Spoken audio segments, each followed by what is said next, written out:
Mula sa Isabela, Madakot sa La Union, may mga namatay po dyan sa nangyari namang insidente. May detalye ngayon nasa linyang Bombo Radyo La Union. Patay ang dalawang katao matapos saksakin ng dalawang sospek na mag-ama sa barangay Santa Monica, Ago, La Union.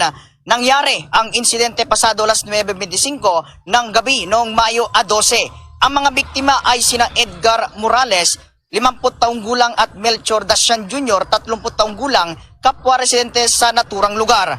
Ang mga sospek ay mag-ama na sina Conrado Dumo, 58 taong gulang, at ang anak na si Richard Dumo, 28 taong gulang, residente ng barangay San Nicolas Central, Ago, La Union.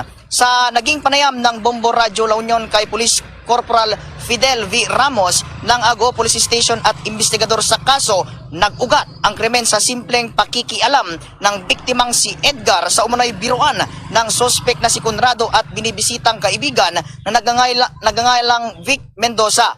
Napag-alaman na ang grupo ng biktima ay nagiinuman habang ang sospek ay nagiinuman din sa bahay ng kaibigang si Vic sa nasabing lugar.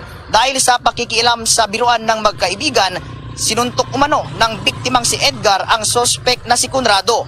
Umuwi ang sospek ngunit bumalik sa lugar kasama ang anak na si Richard at iba pang kasama nito at nakipagrambulan sa mga biktima. Nagtamo ng tig-2 fatal wounds, partikular sa dibdib at tagiliran, ang mga biktima at isinugod sa La Union Medical Center, ngunit idineklarang dead on arrival. Sa sinagawang manhunt operation ng Ago Police, nahuli din ang mga sospek at kahapon isinampa na ang kasong double murder laban sa mag-amang sospek. Samantala, sinabi ni Corporal Ramos na dati nang may kaparehong kaso si Conrado habang ang anak nito ay naugnay naman sa kasong may kinalaman sa illegal na droga. Narito ang panayam kay Police Corporal Fidel B. Ramos.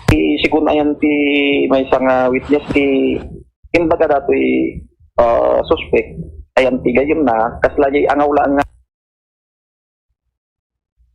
Yan ang ulat mula dito sa Bombo Radyo La Union para sa Bombo Network News. Ito si Bombo Mark Joshua Cabasan, nag-uulat para sa Pambansang Radyo ng Pilipinas, consistent #1 radio station sa La Union. Basta Radyo, Bombo!